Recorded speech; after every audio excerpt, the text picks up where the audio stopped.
Assalamu alaikum. Hello students.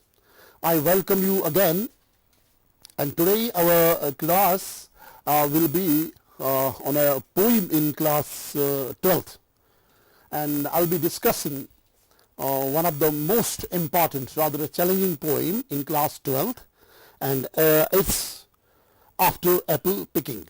And this poem, I hope my dear students from class 12th know it well, that this is written by Robert Frost, right? So he was born on 1874 and he left this world on 1963. Okay, so he was an American poet, AITPH. Okay, this represents the true character of Robert Frost. A stands for American, I, he was an inspiring, T stands for true, P pure, H hero, right? Hero. So he was an American inspiring, true, pure hero. And in my previous class, if you remember, I hope that you might have watched it. It was about personal helicon, and there I said, stop bad fit. That is how you need to talk about poetry. Okay. So in our class today, our structure, how I will structure my lesson today will be, let us first of all we will try to recite this poem first, right? And after that we will see what is the form and structure of this very poem, and then we will go to the introductory part, see the introduction of the poem, and see the brief summary of the poem I will be presenting to you guys, right? And then I will come to the poetic devices. We will know some of the most poetic devices that have been used in this very poem. And after that, we will try to find out the message, the theme of this very poem. And then, if we got some time, we may have some few questions for you, where we will see whether we have understood the poem or not, right? So, let me first recite this poem for you. Okay, and then we will move ahead. The poem goes like this. My long 2-point ladder is sticking through a tree toward heaven still, and there is a barrel that I didn't fill beside it, and there may be 2 or 3 apples I didn't pick upon some bough, but I'm done with apple picking now. A sense of winter sleep is on the night, the scent of apples. I'm drowsing off. I cannot rub the strands from my sight I got from looking through a pan of glass I skimmed this morning from the drinking trough. Okay, so these are 42 lines. And held against the whirl of hoary grass, it melted, and I let it fall and break, but I was well upon my way to sleep before it fell, and I could tell what form my dreaming was about to take. Magnified apples appear and disappear, stamen and blossomment, and every fleck of a russet showing clear. My instep arch not only keeps the ache, it keeps the pressure of ladder round. I feel the ladder sways as the boughs bend, and I keep hearing from the sallow bin the rumbling sound of load on load of apples coming in. For I have had too much of apple picking. I am overtired of the great harvest I myself desired. There were 10,000 fruit touch, cherish in hand, lift down, and not let fall. For all that struck the earth, no matter if not bruised or spiked with stubble, went surely to the cider apple heap. As of no worth, one can see what will trouble this sleep of mine, whatever sleep it is. Were it not gone, the woodchuck could say whether it's like his long sleep, as I described, it's coming on, or just some human sleep, right? So that was Dear students, that was the recitation. Now let us go to Robert Frost himself reciting this poem. Listen to it. Sticking through a tree toward heaven still, and there's a barrel that I didn't fill beside it, and there may be 2 or 3 apples I didn't pick upon some bough, but I am done with apple picking now. Essence of winter sleep is on the night, the scent of apples. I am drowsing off. I cannot rub the strangeness from my sight I got from looking through a pane of glass I skimmed this morning from the drinking trough and held against the world of hoary grass. It melted, and I let it fall and break, but I was well upon my way to sleep before it fell, and I could tell what form my dreaming was about to take. Magnified apples appear and disappear, stem end and blossom end, and every fleck of russet showing clear. My instep arch not only keeps the ache, it keeps the pressure of a ladder round. I feel the ladder sway as the boughs bend, and I keep hearing from the cellar bin the rumbling sound of load on load of apples coming in, for I have had too much of apple picking. I am overtired of the great harvest I myself desired. There were 10,000 fruit to touch, cherish in hand, let down and not let fall. For all that struck the earth, no matter if not bruised or spiked with stubble, went surely to the cider apple heap, as of no worth. One can see what will trouble this sleep of mine, whatever sleep it is. Were he not gone, the woodchuck could say whether it's like his long sleep as I describe its coming on, or just some human sleep. So thank you, dear students. That was the recitation by Robert Frost himself. Now let's come and try to see the form of this very poem, the structure of this poem. Dear students, this is the Robert Frost poem. It has no stanza. Let's take this thing in consideration. It's a long one-piece poem. Some lines, for reasons unknown, are considerably very short. There is irregular rhyme scheme in this very poem. And, for example, the first line, it has almost 10 syllables. First line is 12 syllables, right? And if you go to line 6, 4, so few of the lines in this very poem, there are 6 syllables, there are 4 syllables, there are 2 syllables. So the rhythm is also inconsistent. And there is no consistent sound pattern as well in this very poem. So let us briefly go to the denotative explanation of the poem. What does this poem actually tell us? Dear students, after apple picking describes the narrator's sleep and dream after a hard day spent in apple picking. Very simple poem. At literal level, at denotative level, simply a practical farmer working in a garden, in an orchard, and has been picking apples. His story. Very simple. Right? The narrator is at the end of the day. He feels extremely tired, right? And can hardly keep awake because of the hard work, right?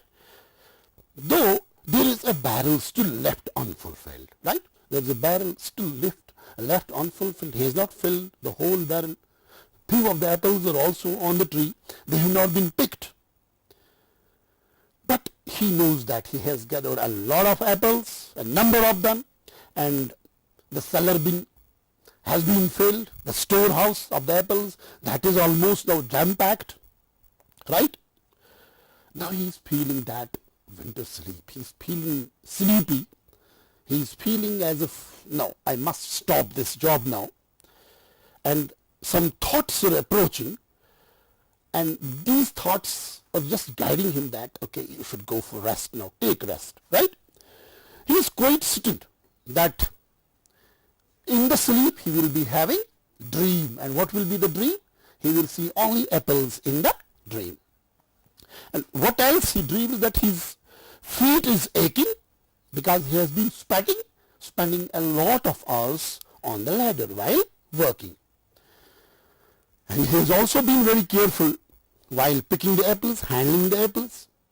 He had taken care that apples should not fall down, because if they had fallen, they would be good only for making to cider apple heap, for making cider only. Finally, he wonders whether his sleep would refresh or rejuvenate him like the sleep of the woodchuck, which sleeps during winter. So he thinks that whether this is a total sleep and there is no life after this, in other words, or is it a sleep that will give me complete rest and tomorrow I'll start the job again, right? That was denotative type of literal meaning of the poem. Now let us go to the connotative part of the poem. Let me tell you one thing. I hope some teachers of class 12th are watching this class as well, and they will watch this. I have an advice for all of you. See, in poetry, there is no single meaning to things. Let us keep this thing in mind. When I was searching this poem on internet, googling things for this very poem, and I inspire my students to do the same thing today, you have got huge chances to explore your knowledge, your experience, and you can have a huge tons and tons of wealth in the form of knowledge if you want to really use internet for the right purpose, right? When I was searching about this poem, what I saw so many different versions, so many explanations, so many meanings given to this very poem. So that's very simple that we need to follow. For teachers I am telling this. There is deconstructive approach, there is new criticism, right? So we need to think about that. There is no center in the text. Let us not have a fixed kind of meaning that, okay, this is the only meaning. And most of the times our students miserably fail in exams. Why? Because the teachers, when they evaluate a question answer paper of a student, what happens is there? We have a single meaning in our mind and we go by that word. It only, okay, this is the correct explanation of a particular poem. We award accordingly. But it's not the way. There are so many things, and let the student be creative. Let him play his own part. Let him come up with his own explanation, and we must award him there. We must inspire him there. That will just excite him to look differently, to be creative, to be innovative, which is actually the 21st century skill of developing or moving ahead, advance in the field of education and knowledge. So this is one of the important points that teachers should take care of. Let there not be a single center of the text. So when I was, for example, I was looking through the pages, internet and all that, what I saw, that there is a concept, biblical concepts are in this very poem. It talks about Genesis. It talks about Jacob, who is known as Yaqub alayhi salam in our Quran. Bible calls him Jacob. There is an allusion to him in this very poem. There is a reference of Adam and even in this very poem. Their fall from the heavens coming to earth. That is one of the ideas of this very poem. Even apples, another very, this connotation can be, apples are actually the poems. Some of the critics have written that these are the poems. Robert Frost is talking about his poems, that here are some of the poems that I wrote, there are some of the poems that I didn't write, there are some of the poems, there are some of the ideas that I left there are some of the ideas I am longing for them, there are some of the ideas that dropped, they were not good to me. This is all about the poem. Then some other people say apples stand for our wishes, our desires in our life. We want to achieve this, we want to achieve that, we want to have this, we want to have that, isn't it? Very interesting. So there are multiple layers of meaning to this very poem. But for class 12 today, I am just concentrating on some of the simple way to you. But I request the students of class 12, kindly read thoroughly, go to the Google, go to internet and Google this poem. You can have different layers of meaning. I will give one of the meanings today, but you have different, right? So here we will come to this point. On connotative level, the poet talks about his approaching death, which is symbolized as sleep. He still has a few desires left, unfinished, unfulfilled, and repents the mistakes he has made in life. He also recalls some of the memories he has of the past and wonders whether then there would be any life after death. This is another thing that comes lurking in his mind, right? Now, let us go to some of the poetic techniques of this very poem, right? For example, there are some of these techniques, the major and most important poetic technique, that is symbolism, right? Symbolism you will find in this very poem. For example, a symbol, let me tell you what is a symbol. A symbol is a person, object, place, event or action that suggests more than its literal meaning. The conventional symbols used in poetry convey tone and meaning. Contextualized symbols reflect the internal state of mind of the speaker, narrator, poet, as revealed through the images in the work of art. Now, coming to this poem, what are the symbols? Let us see. For example, one of the symbols is in the very first line. If you go to the line 1, you will see my long two-pointed ladder sticking through a tree, right? So the symbol, it symbolizes the stages of life, the steps of ladder. The apples on the tree, they symbolize opportunities, right, in one's life to do good deeds. And the barrel, unfulfilled barrel, that symbolize the record or account of the deeds put, right, in your life. Winter and sleep symbolizes death. Dreams symbolize afterlife. The tree symbolizes life itself. And swaying on the ladder, it stands for fears, challenges, apprehensions and experiences throughout the life. And the instep ache stands for the pain, the instep ache that you feel beneath your foot, the pain, that is actually pain one goes through. It is the pain one goes through making life worthy of a harvest, that having a good harvest at the end of the day. So those were some of the symbols. If you see imagery in this very poem, it is full of imagery. For example, it contains images from rural life. You have tree, you have barrel, you have trough, you have hoary grass, you have fleck of russet, you have cider apple heap, pan of glass, the rumbling sound of load and load of apples, you have scent of apples, that's olfactory image. My instep arch not only keeps the ache, it keeps the pressure of the ladder round, that's tactile. I feel the ladder sway, that's kinesthetic, right? Some of the important five senses leading to our five senses. There's a sensual poem in that way. Now, there are few poetic devices like diacopy, episiogsis, consonants, alliteration in this very poem. For example, take this example from the poem, one of the lines, 10,000 is an example of episiogsis. What is episiogsis? Episiogsis means when a word is repeated 2 times in a line, but the word is repeated, but there is no any other word between that word. For example, 1,000 and 1,000 comes together. So this is an example of episiogsis.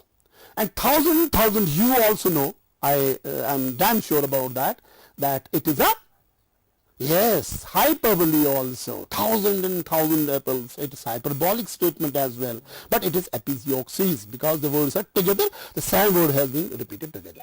Now come to load on load of apples. Load and load on apples. It is an example of diacopy. It's also an example of alliteration. It is also assonance. Let me tell you how. For example, load on load. It is diacopy. Why? Because it is repetition of the same word, load, but there is a word after this on load, right? So this is an example of diacopy, where there is repetition, but there is some other word in between. Then we come, it is alliteration.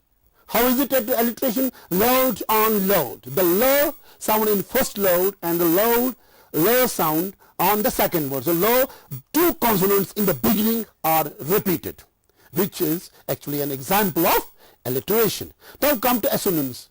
Same line has assonance as well. O, lo and la and in between there is a diphthong O. Again O in the second load. So O and O is repeated. That again gives us an example of assonance, right? Now consonants. What's consonants? Go to another line of this very poem. For example, essence of winter sleep and sitem. Yes, let us go to this first. Consonants. Essence of winter sleep.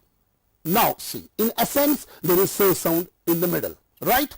Go to sleep, there is say sound in the beginning, right? So this, when a consonant is repeated, but it is irregular. In one word it is in the middle, and in another word it may be at the end, or it may be in the beginning. And such is a case in a poem. That's an example of consonants. Take this example, for example, sitem end and blossom end. Now see, sitem end. End is the word which ends with the sound. And is the word which again ends with the sound. Blossom end, again, end comes again, and there is again do. So do is 3 times repeated in this very line, but it comes at the end of every word. Again, a beautiful example of assonance, right? So, going ahead, personification, prolapses, flash forward or flash, prolapses also means flash forward, and enjambment. These are another 3 very important poetic techniques present in this very poem. For example, there is a line where he not gone the woodchuck could say. He not gone the woodchuck could say. Woodchuck is a mouse-like creature in America. He goes for 3 months hibernation sleep. He is mentioned in this poem, and he is given human quality. So this is an example of personification. Okay, great. Now see enjambment in this very poem. There is enjambment in this very poem. For example, what is enjambment? When a sentence is carried over to the next line without pause. That is enjambment, right? Let us go to the poem. For example, go to line first. In line first, the poem reads like this. My long pointed ladder is sticking through a tree. No doubt this is the end of the line, but there is no comma, there is no full stop, there is no punctuation mark which will guide us to stop. So the thought goes ahead in the second line. Sticking through a tree toward heaven still. And there it is comma. So that means there is the pause of the thought. So what does it indicate? It indicates that this is an example of enjambment. You got my point? Because this first line runs over to second line. Okay? So thoughts run over here. There is no stop after every line. There is no punctuation mark to stop. So this is not continuous in the poem. Somewhere you will find these examples in the poem. Now, when a poet moves forward in time in his work, that's called prolapses. In this very poem, you will definitely find an example of this flashback and flash forward. For example, there is an example of flashback. When the poem starts with the present, so suddenly it goes to the past. He says in this line, I got from looking through a pan of glass, I skimmed this morning from the drinking trough. Right? So, what form my dreaming was about to take? In this very line, this is prolapses. This is flash forward, where he is going to tell about what will happen next, right? So these were some of the examples. And then you have pan of glass, which is actually the sheet of ice, the frost on that trough. So this is a metaphor here, right? Pan of glass, which represents that sheet which has actually melted there. So dear students, let us go to the theme of this very poem. First we can say that it's about life, right? It's about unfulfilled desires, it's about lost choices, it's about opportunities. We often dream what we desire but never achieve it. That can be one of the very, very tempting themes of the poem. Or let's remember that life is a series of choices and opportunities, regrets and mistakes. All of our opportunities and regrets are in our final thoughts. So that's one of the ideas, right?